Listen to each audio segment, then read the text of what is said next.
Welcome to the Live Up Podcast, where we rewatch the movies from our youth to see if they live up. Quick note on how this will go. We will review, discuss, and score the movie in question to see if it lives up to us as adults and whether it lives up to kids today. I'm Jess Latterman. And I'm Amanda Treat.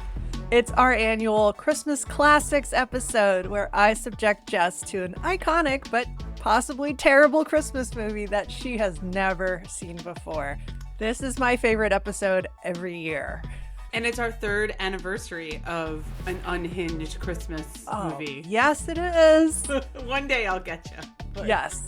This also happens to be the episode where we usually award our lowest rating of the year. However, in 2024, Bram Stoker's Dracula is going to be very hard to beat. That was, I think, the lowest score ever on this podcast. Yeah. But as a recap of Christmas past, in 2023, last year, we reviewed Keanu Reeves' Christmas musical, Babes in Toyland, and that scored a whopping 16. Very low. We should remind listeners, it's out of a possible 40. No, yeah. 16 actually doesn't sound so bad, but yeah. 16 out of 40. So Keanu Reeves' Christmas musical did not live up. Then the year before that, Jess, for the first time ever, was subjected to watching the stop-motion animated Rudolph the Red-Nosed Reindeer, which came in at 16.5, slightly better than the Keanu musical. However, if you see the trend, these numbers are going down. These movies are getting worse, and I'm so excited to tell you that today we're going to see how low we can go. He's Mr. Green Christmas. He's Mr. Sun. It's 1974's The Year Without a Santa Claus. First question, normally ask Jess what her history is, but we know she's never seen this. So, Jess, did you watch this movie sober is the question I want to know right now. Stone cold with the kids in the middle of the afternoon. I feel like... Brutal. Just like anyone from the 70s and 80s would have watched this since it's 1974. So I went in cold, man. And I don't usually drink when I'm watching, although I think I did for Babes in Toyland because that was a trip. You knew what was coming. Yeah. Listeners, go back and listen to the episode, but maybe skip the movie. I haven't seen this before. I didn't grow up with these weirdo Christmas movies. I'm more of a diehard kind of gal. But similar to when I watched Rudolph for the first time a couple years ago for this podcast, I've basically never felt more like a Jew from Long Island in my life while I'm watching this. I'm just sort of like, what is everyone else's Christmas movie experience that I did not have? Oh, you're getting all of it condensed right now. So for our Rudolph episode that we did, because I'm going to do a lot of comparing to that because it's also Rankin Bass. Rankin Bass, who cares? I had never even heard of it. And, my wife Elena was like, oh, I used to, she had watched it. She had watched some of these movies. She didn't watch this one as a kid. And then, people out of the woodwork are like, I love Rudolph. I had never heard of this growing up. And I have the same feeling for this movie. Was this the most obscure thing ever? Or am I the only one who's just, never heard of this? You might be the only one. It was a little ahead of our generation, although it was on constant repeat. But so is Rudolph. Every year. That is true. For context, I just went to my office Christmas party in Chicago. We wound up at Butch McGuire's pub, and they had a giant Heat Miser piñata head hanging from the ceiling. Today, 2024, the Heat Miser was in that pub dangling from the ceiling. They also had a Slash head, and they had Kiss, the rock band Kiss. I don't know if they're piñatas. You weren't supposed to hit them, but they look like piñatas. Yeah. So there's still an appetite for the Heat Miser. Okay. There's also, I cannot think of the name of the song right now, but either the White Stripes or Jack White sampled the Heat Miser song. This movie did have a cultural impact. It's still floating around out there. Okay. Doesn't make it good. No. It lasted for some reason. And I also just need to say, this movie has a 90% fresh on Rotten Tomatoes. I will get into that. So, I'm actually just genuinely still surprised that these things pass me by. It's not like I lived in some, religious cult as a kid. I just grew up in Long Island, and this shit was just not around. So this movie also was not canon in my household growing up. We saw it at some point, but I have a feeling that whenever they were airing it every year on television, my mom would probably steer us around it the same way Oh. she wouldn't let any of us play softball or baseball because she thought it was boring to sit there and watch us play. Like, she probably knew this movie sucked and was like, nope, not even going to introduce this. Yeah. So, okay, it wasn't canon in your household. So what's your history with this?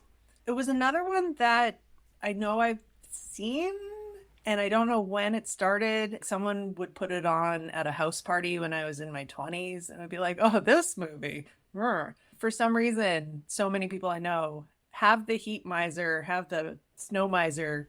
They know the songs, they know the lyrics. They could not tell you the plot of this movie at all, which we'll get to because it makes no sense. You can totally pass on this, but Jess, having seen this once, would you like to give a synopsis of A Year Without a Santa Claus? I actually would, because I thought Good about luck. this. Godspeed. So for our Rudolph the Red-Nosed Reindeer episode, again, 2 Christmases ago, we framed the plot as, what if Santa were a dick? And that was the main framing. And I would like to propose that this movie has the framing of, what if Santa were a whiny bitch? That's what the whole premise of this movie is what if Santa were an insecure, whiny bitch? Chaos ensues. I will remind you that 2 years ago when I said, what if Santa were a dick, as the summary of Rudolph. I mean, such a common quote. We had some of our younger listeners come at us and say, hey, you cannot say that about Santa Claus. And we said, Santa is not actually like that. The portrayal in this movie makes him seem like that, and that is not accurate to the actual Santa Claus. So just putting that out there for anyone who needs to hear it. Also, your kids should not be listening to this particular episode because I think there's a lot of curse words that are about to fly as we get into this. But we always have curse words flying as our daughter, as my daughter has noted. She doesn't like when we curse. You know what? They should listen to it. They should know. They should know the truth. Brace yourselves. Okay. So this time, instead of Burl Ives as a snowman, the all-star in this, well, there's 2, although they're not relevant perhaps to kids today. We've got Mickey Rooney playing the world's least jolly Santa Claus in this. And if anyone who's a millennial is going, what did that guy do again? That super racist portrayal of an Asian guy in Breakfast at Tiffany's. He's playing Santa Claus. We also have Oscar winner Shirley Booth playing Mrs. Claus, and she is way, way before our times. But she was an Oscar winner. I've never heard of her. This is the last thing she ever did. She won an Oscar, and she went out on this note, which she went out on as Mrs. Claus. Oh, Shirley, honey. We respect your career. What did she win an Oscar for? I don't even know. We don't even know. It was so long ago. Like, they're movies that they were just ahead of our time, and I cannot cite before our time right now. Yeah, but Mickey Rooney is a classic name. Again, but kids have no idea. Does not quite have the jolly voice of Santa Claus. Because he's a whiny bitch. He is a little bit of a whiny bitch. A little bit of a whiny bitch. I mean. On a personal note, or personal history, I guess, my husband Jeremy watched this with me, and I'm bringing him into it this early in the podcast. I love it when he's brought into this podcast. Yeah, no, he always has some thoughts. Yeah, I love his thoughts. He should have been, get him up here. He's out walking the dog right now. Okay. Growing up, his whole family used to call his uncle the snow miser. And we had to pause the movie at one point, and he started pulling out family photos. Like, look at this guy; he looks just like the snow miser. And oh my god, he kind of did. Like, there was a definite resemblance. So, interesting. Yeah. So his family watched this movie a lot. So this is canon in Jeremy's household. Then I think this movie came out possibly before he was born too, but 1970s, and then it was just repeated on television a lot, and they recognized that their uncle kind of looked like the snow miser. Good times. All right. Normally we go through movies character by character, but this time we're talking about stop motion animated like puppets. So we're just gonna do the whole plot here. It doesn't gonna make wing any it a sense. little. Yeah, just wee.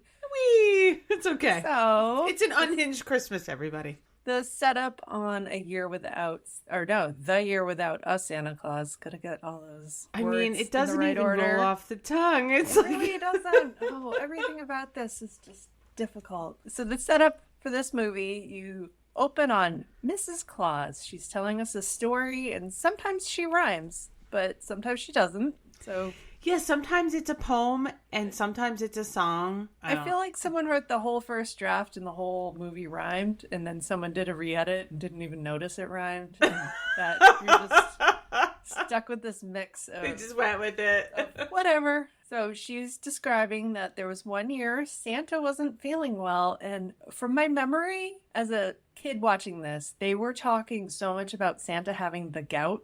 And I feel like it's been cut out of the version we're watching here, and like I did hear them mention it at the end. Oh, your gout's better, but like, what the fuck is the gout? What is the gout? Is that I don't know. Well, the setup is that Santa's like sick, but is he sick or is he just depressed? Because I mean, they cut into this year that Santa wasn't feeling well. You have the most super cynical elf doctor. I feel like this is the misfit. You know, you've got Hermie the dentist is at least cheerful about things and wants to be there. This doctor does not give a fuck. Like he could not care less that he's treating Santa Claus, and just throws out the comment. He's like, nobody believes in you anymore. I know, he's such an asshole. He's like, nobody cares about you. Like, who's letting this guy be the doctor? He has no bedside manner. And then it somehow cuts into a song where they're trying to say things have changed, and they sing this song where they have a line about how some people think Santa is dead.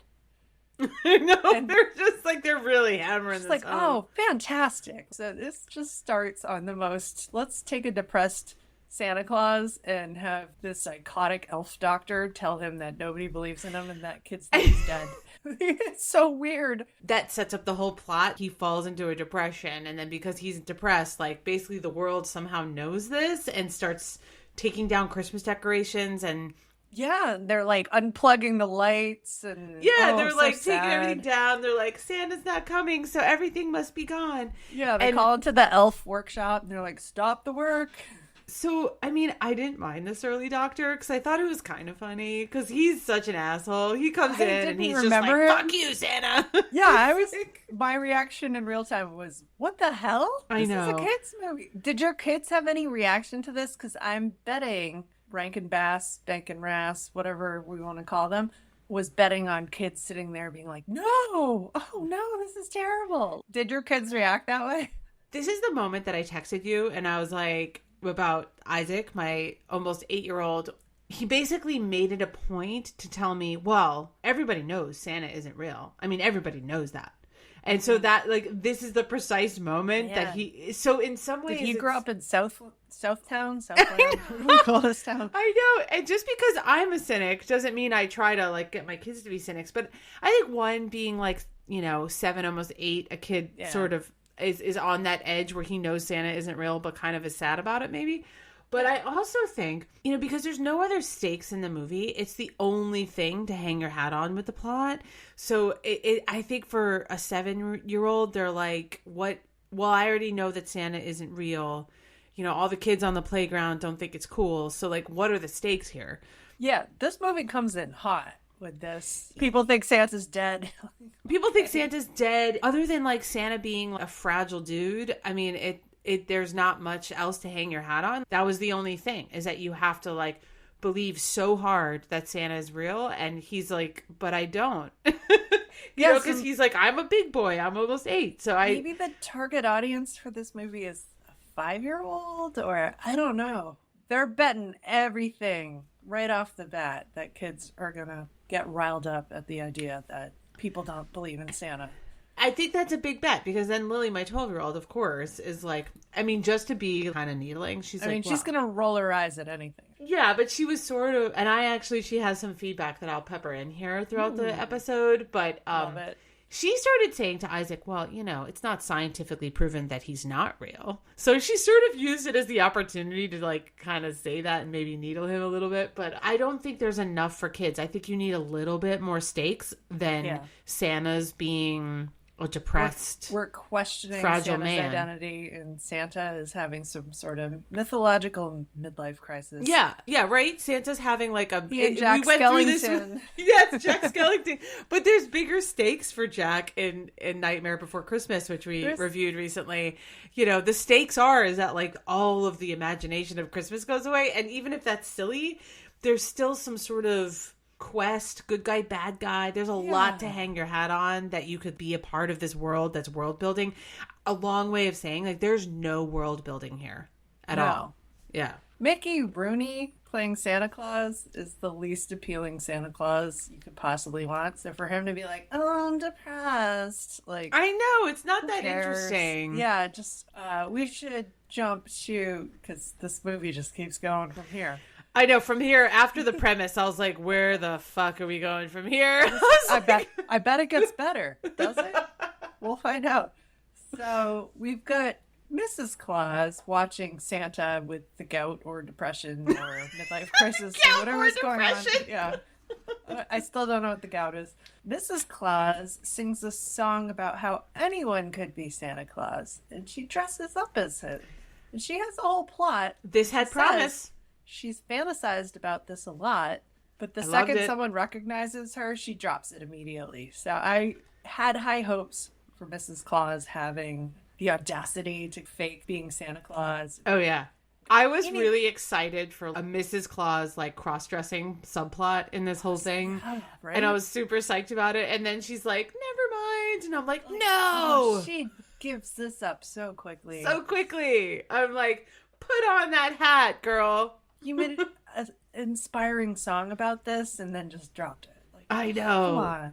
So instead of her getting the shit done, she calls in Jingle Bells and Jangle Bells, who are two awkwardly named elves. Named elves. Like possibly the two dumbest elves in the North Pole. Where is she getting these guys from? I want to see a crossover with the Rudolph movie where Hermie the elf is like, look, I'm just a gay dentist, but I'm not that dumb. I love that you just brought Hermie up from Rudolph. Hermie. Because Force if him folks... out for Hermie. Yeah, if folks don't remember, we're going to reference the Rudolph episode a lot. Hermie the elf is basically this wannabe dentist who's an elf, but dentist is really a euphemism for being gay, and like that's pretty it's so hilariously obvious. I, of course, in any animated movie, I look for the gay characters. Where are the gay characters? You always find them. They're always there. Oh. And so Jingle and Jangle gave me hope. I was like, oh, Jingle and Jangle, these guys are going to be the Bert and Ernie of this movie. See, I think there's other gay characters in this movie, and we haven't gotten to them yet. Definitely wasn't Jingle and Jangle. They're just, like, way too dumb. I'm not saying that gay characters are dumb. Reminder, I'm the lesbian of the podcast, but... She's allowed to say it. Nope, there was nothing there. She's not calling them... I'm not calling them any kind of derogatory names, but they're essentially too dumb to also be the gay characters in this movie, which is disappointing. And Jingle and Jangle were, like, redneck elves. Yeah, they just don't seem... to know what they're doing as elves. I think they're supposed to be the innocents, right? Here's the thing I noticed in this viewing, though, is so many other movies, including The Nightmare Before Christmas, is pulling plot points from this, mocking it, or... Maybe, yeah. So in The Nightmare Before Christmas, when Jack gets shot down out of midair in his flight, and then I watched the Heat Miser, like, laser beam them out of the air on a reindeer, I was like, oh, maybe that's what they're doing. Maybe. Or the entire movie Elf, where you have Will Ferrell, who is kind of a dumb elf, and these two are very dumb elves, going down from the North Pole into, I mean, I guess everywhere. I thought of Elf, actually, with them. Yeah, that I think there's a bit of a parody going on from Elf, which makes Elf smarter and makes this movie even dumber. It does. Because obviously Will Ferrell is a comic genius and is just a funny actor. Starts with stop motion animated North Pole. Oh, that's right, it does. It's absolutely making fun of Rudolph, but it's also making fun of this. Oh my God. I could not believe the ridiculousness of the Rudolph movie. And I found myself sort of wistfully missing the Rudolph movie. For Rudolph? Nostalgic for Rudolph while I was watching this movie. We gave the lowest score of the year to? Yes, that one. Lowest score of 2022. All right, so just catching us up here. Jingle and Jangle. Yeah. I've abbreviated it J&J, which sounds like an alcoholic drink or something. It's like J&J. Little J&J. Yeah, so J&J, the dumbest elves in the North Pole. Vixen, who for some reason is a baby reindeer in this movie, and they go off at Mrs. Claus, her bidding, to go find some Christmas spirit south of the North Pole. Right, because Santa's depressed, so they need to find Christmas spirit. Yeah, she's going to cheer him up with good news that is going to be brought back by her two dumbest elves. Meanwhile, we're back in Santa's hospital room / bedroom. Santa finds out that the two idiot elves have taken the baby reindeer and are on their way, and he immediately is not sick anymore. He gets Dasher, and he's going to go chase down these two idiots and stop them from doing any damage. Yeah.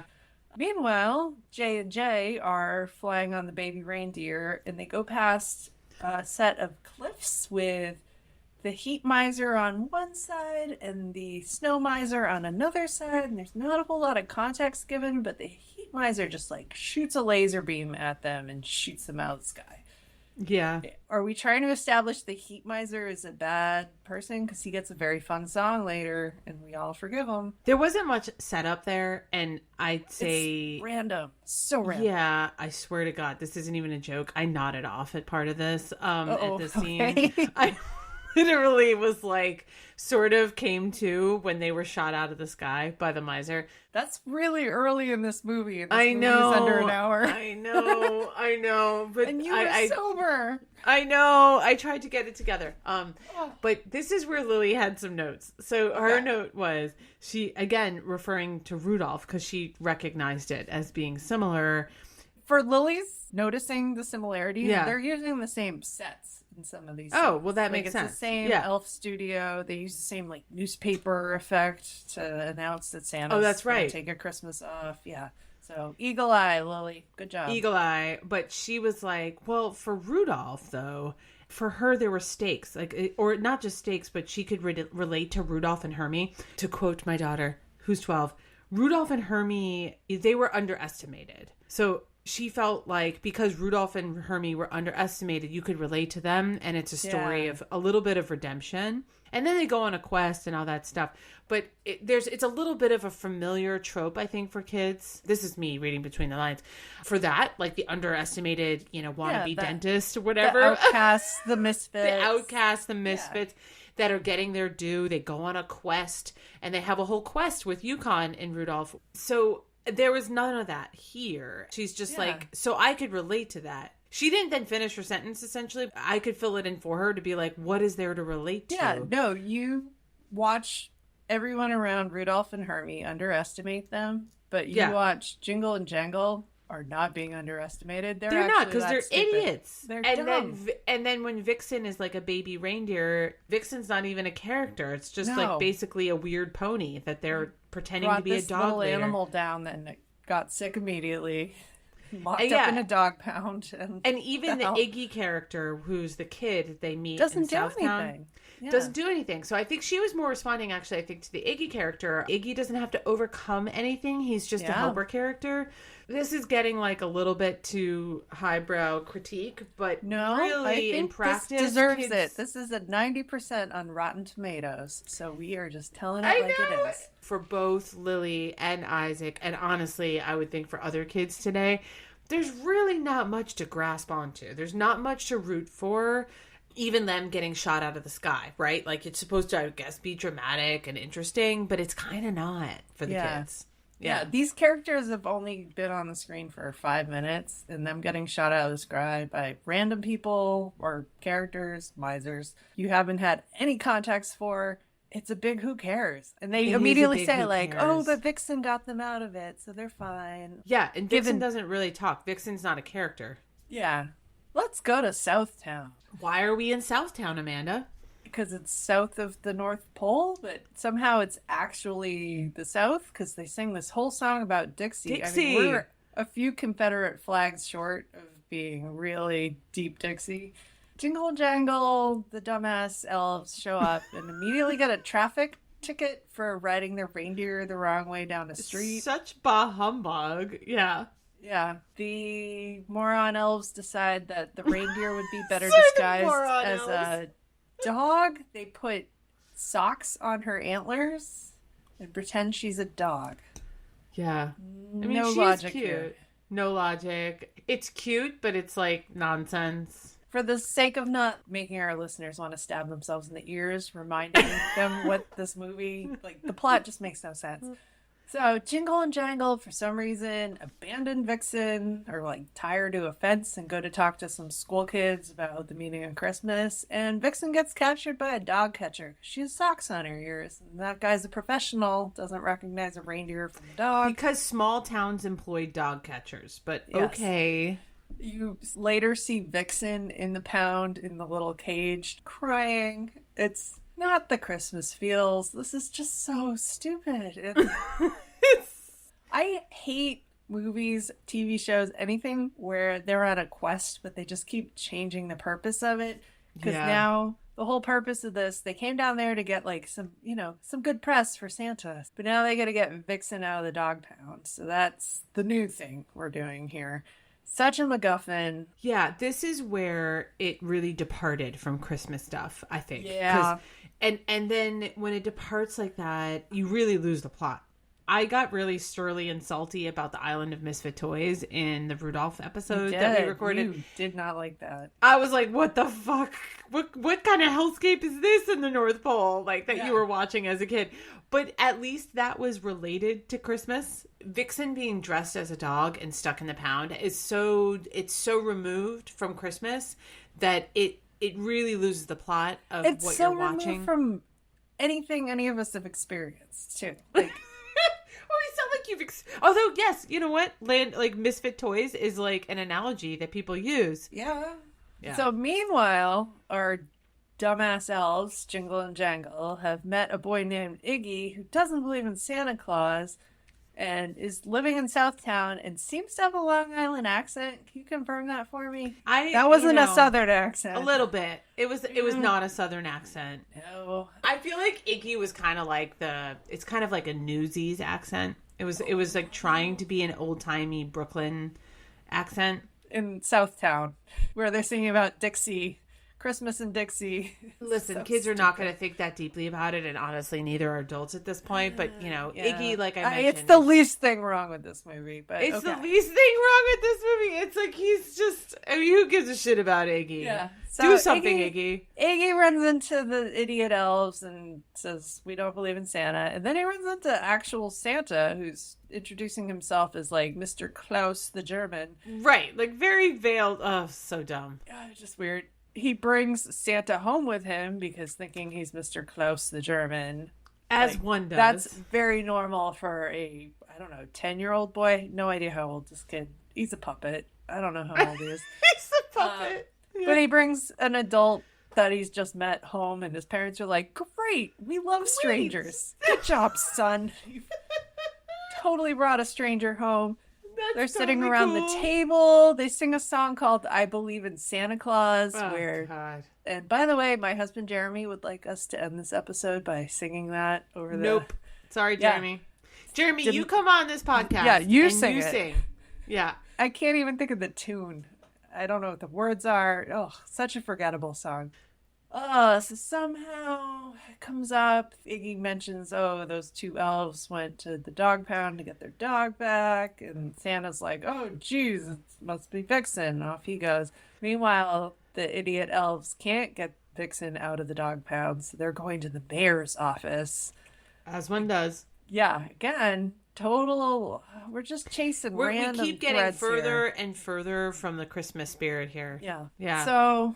the mayor, who's one of your favorite bureaucratic evil people, know how I like bureaucrat, like what do I call them? Bureaucrat villains? Yeah, bureaucrat villains. Yeah. So we have this inept, slightly corrupt mayor who says, "Hey, if you're elves, can you make it a white Christmas in Southtown, and then I'll let your reindeer out of the dog pound?" That makes sense. Great. I like how the mayor's trying to make a deal with the devil. Yeah, no, it's quid pro quo all the way through here. They're going to make it snow in Southtown for Christmas. Meanwhile, Santa just goes and bails Vixen out. And, like, everything after that, there's no payoff. There's no stakes. There's no anything. Like, Vixen's already out of the pound. They just don't know it. So they're, like, about to do all this stuff for nothing. Yeah. So Mrs. Claus turns up out of the blue. How's Yeah. it going, guys? You're screwing this up. And it's too bad she's not dressed as Santa. She should be Yeah. cross-dressed as Santa, She but should whatever. be. She could have solved this whole thing if she She just could have had the really done guts that. to go through with it. Yeah. Don't send the idiots out. Just do it yourself, girl. Yeah, do it yourself. Little Yeah, girl come on. power. You got to boss bitch this. Yes, absolutely. Yeah. So she's cleaning up anyway because she sent the idiots out. They made a mess, and she's here for cleanup. So she's got Blitz, and we're going through all the reindeer in this. Yeah, we're going through all of them. Whatever. Yeah. Some look like puppies. I don't know. So she hears about the deal. Like, all right, we got to make it snow in Southtown to get the reindeer out of the pound, even though the reindeer's already out of the pound. No one's doing intel. They need to go see the snow miser and see the heat miser. The part of this movie that everybody remembers starts to happen because there's songs and there's dancing and there's minions and they're just like, what the hell? Like, this is not Christmas either. Let's do this thing. So the first thing they do is go to visit the snow miser, who she calls Snowy. Mrs. Claus calls Snowy. They're like BFFs. He tells really bad jokes. He's got a really weird laugh. He's kind of creepy. That is not creepy. a reflection on my husband's uncle at all, by the way. They go there and they're like, hey, can you make it snow in Snowtown? He's like, oh, no, bummer. You got to get permission for, like, we've got some land disputes going on with the heat miser. We're going into, like, real estate law again, which is what we sunk Roger Rabbit on a little bit. Yeah, Just once you get too much into for like kids. probate, it's like, Yeah. yeah. We don't need territorial disputes. This isn't a game of Risk. This is a friggin' stop-motion animated Christmas movie. Absolutely nonsense. Okay, they're overthinking it, but this is the only interesting part of the plot because even though it has nothing to do with Christmas, you're like, okay, it's a sibling rivalry. You can't have snow if you have too much heat. So now we're gonna go see the heat miser. Like, it kind of makes sense. Arguably the best songs in the movie, even though they're basically the same song repeated. Whatever you say, Amanda. I don't know. Best songs in the movie, not good Christmas songs. Not calling them good, but better than a lot of these other songs. So yeah, Snowy, the snow miser, is like, sorry, not able to do anything. This was a pointless visit. Go see my brother, the heat miser. He sings a very similar song, and at this point, Jeremy, my husband, turned to me and was like, is the heat miser gay? And I want to ask you that. Yeah, as I mentioned before, I was looking for the gay character. I had hopes for the cross-dressing Mrs. Claus, and then I had hopes for the Jingle and Jangle. Nothing there. And at that point, I kind of gave up. And so I think the misers are just... I mean, they're sassing each other as brothers. There's a sibling rivalry.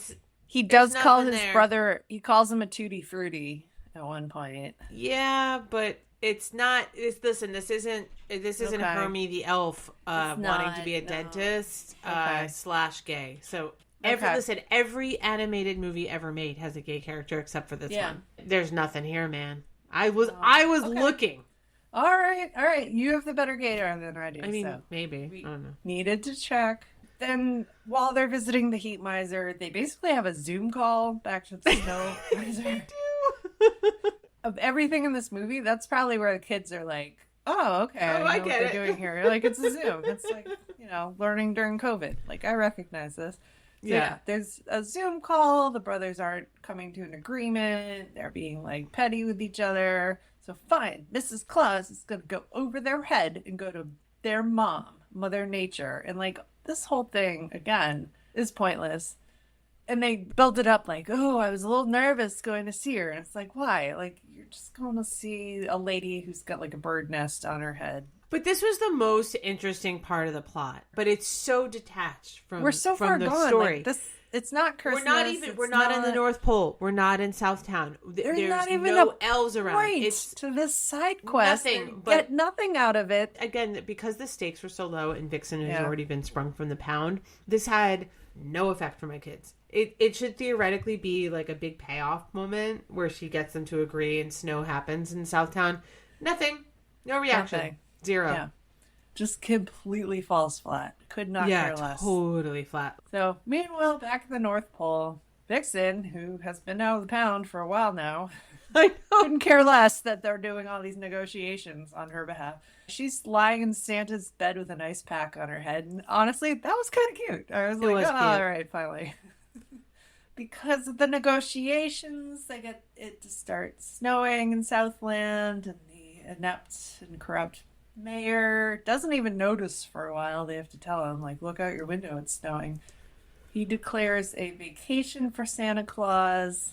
The kids initially are very sympathetic and start sending Santa gifts instead of expecting gifts from Santa, and they start traveling to the North Pole. This is where the movie basically had multiple endings, because you had Vixen was home safe. You had Christmas cheer coming back because of snow. I don't even think my kids picked up on the fact that, like, kids were coming to the North Pole because, oh, wait, don't we remember? It's because Santa needed to, like, somehow goose his old age ego. Yeah. So, like, you kind of forgot about that, even though they circled back to it. Oh, it takes such a stupid turn here. So, like, initially when you see kids sending Santa Claus gifts, it was like, wow, maybe the world has learned to be generous, and instead of expecting things from them. Right, you support each other. Yeah. Yeah. What a great lesson to teach in this movie. And then they cut to this god-awful montage of these little kid voices singing Blue Christmas. Ruined that song. With sad face crayon drawings, basically saying to Santa, like, get better and get me my presents, bitch. Like, right? Or else I won't believe in you. Just completely flipped what I thought the takeaway of this movie was going to be. Like, be nice to people who need a day off, need a break, need a little bit of sympathy, that all these kids are, like, seem to be doing the right thing, and then it flips so quickly during this montage. Like, get better and get me my presents. And I know. We fucking lost it at this point. Like, I had probably 4 Coronas in me at this point. Jeremy, at this moment, he just said, no child over the age of 7 should be forced to see this movie. Right. It's just such a terrible lesson. Even strikes that whole, like, we don't want children singing terribly and making us listen to it. This is such a downer to end on. Oh, fuck that Blue Christmas montage. Yeah, that Blue Christmas montage was a downer. I think my kids were already, like, kind of getting up thinking it was over, but the movie kept going on. Yeah. And the whole thing of, like, oh yeah, it's about the presents. It's, again, I'm going to miss Rudolph, but Rudolph is about acceptance, if you will. Yeah. Scrooged is about it, and it is a cynical movie, is about, you know, being a better person. Yeah. This movie Christmas is Carol. Just like, fuck you, get me my presents, Santa, and get off your sick bed. And by the way, your sick bed, get me my presents. Yeah, your sick bed is you being a whiny bitch. So it has no stakes at all. So I think my kids were ready to, like, leave the couch. They were done. As this was happening, it made no impact whatsoever. So anyway, after this Blue Christmas catastrophe song, Santa miraculously gets over his gout, or whatever the fuck he had. Gets over his gout! Even that is just so weird. Yeah. Like, even the Grinch, right? Like, the Grinch, which is, I'm wearing a Grinch hat, listeners, just so She is wearing a Grinch hat. Even the Grinch has a thing, like, you know, his heart grew 3 sizes that day. There's none of that heart here. It's all gone. Grinch. Yeah, right. But, like, instead of the Grinch, it's like Santa trying to, like, build up his white man securities. Like, it's Mickey Rooney being like, okay, fine, I guess they want me. I guess they love me. It's I'll so go deliver weird. Presents. This is a terrible Santa. I, like, actively disliked Santa in this movie because he was so whiny. And we actively disliked him in Rudolph. Because he was a dick. But he at least ends on a good note. In Rudolph, and folks who should go back and listen to that episode, and I'd venture to, oh God, maybe see the movie. You had other likable characters and things to root for in that. I really liked Yukon. Yeah, this one, my kids were done. I was done. And by this point, the movie had ended 3 times already. It's a long 52 minutes. Jess, you like musicals more than I do, but now that you've seen 3 Christmas movies in a row, all have songs every year that are all musicals, Maybe you understand why I don't like musicals as much as you do. If this is the caliber you were exposed to as a kid, I feel shame. I But don't love Blue musicals. Christmas is a good song. Blue Christmas is a good song, but great it was when like Elvis fucked up sings in it. this movie. It was Yeah. misused. No, just excruciating musical. Yeah, and I felt a little bit Pointless. like this for An American Tail because I felt like it was just This butchered music. Makes but this was American worse. Tail look like an Oscar award-winning Oh musical. my god, I know. Well, I feel like we've captured a lot of the random. We've captured a lot of the things that suck or are cringy. Although I do want to... One note I had that I wanted to call out is... Yeah. Compared to Rudolph, the stop-motion animation here is fucking terrible. Even These are my like daughter noted marionette that. puppets. And These were not good. Specifically with the misers, you can see the strings. I found that really irritating. This Yeah. is 10 years after the Rudolph movie, and the Rudolph movie looks like a piece of art compared to this. I totally is agree bad. with that. Because Yeah, I think the Rudolph movie had some world building. I cannot believe I'm defending the Rudolph movie. This is a running joke in this podcast of how much I dislike I'm going to that make movie. it worse every Christmas until you're like, you know what? I really love Rudolph. Rudolph's So amazing. one day, I just turned that movie back on, and I'm like, I fucking love this You know what? movie. I could use a little Rudolph. I could use well. It was to me. It was I could use a little Yukon. I liked Yukon, but the no the production value was terrible. We actually had a whole conversation with my daughter about production value about this movie because and this did not come up for Rudolph, and it did not come up for some other. You know, they watch a lot of old animation, like we've talked about in this podcast, like even Robin Hood, even the old Robin Hood from the 70s, 1973. Lives up, and it doesn't matter that the animation is old. This No, was but the so animation is well crappy. done. This was like bubblegum and scotch tape, and my Rudolph God, it is. looked like a CGI masterpiece compared to this. It looked rushed. It looked cheap. it's like just whatever. no good. And this Phoned is it the in. devastating piece of feedback that I have saved for this moment of like what is cringy. I mean, Yes, bring it. I think the devastating thing is that it's not that it's bad. So basically my kids had no reaction to this whatsoever. And neither did I. It wasn't like Rudolph where I'm like, oh, or even Babes in Toyland. Oh my God. Where we were, I sort of could laugh at it sometimes about like the stupid teddy bear things in Babes in Toyland. It was so forgettable that I'd say it was basically just a flat line. And I think that's the most devastating feedback you can give. The indifferent. That's what it is. It's being complete indifferent, I think, is indifference. devastating. Because it's not just like, this is an old-timey movie I don't like. This is, it's so bad I don't care. Ouch. All right. Ouch. I know. Okay. All right. Well, I'm getting off my soapbox now, but that is my devastating piece of feedback. I love that devastating feedback. I think the it's devastation is silence. That hits. That absolutely hits.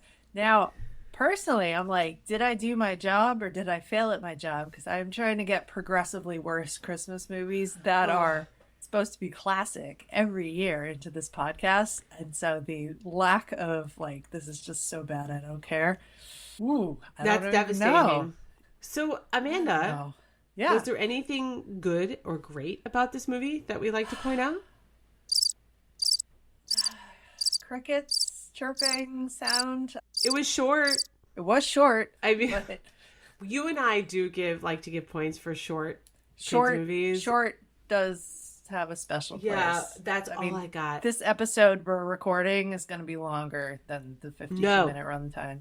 No, you're going to edit it down, make it 52 minutes. It cannot be exactly. longer. Cannot be longer. It can be. I feel like this is a more interesting conversation than any experience watching this movie. The unedited with all of our fuck ups and bathroom breaks are more interesting than totally. Want to go to closing arguments, closing thoughts? This is my closing thought. Honestly, fuck Santa Claus. That's my closing thought is fuck you, Santa Claus. This is what this movie has brought me to. This Jew from Long Island is like, fuck you.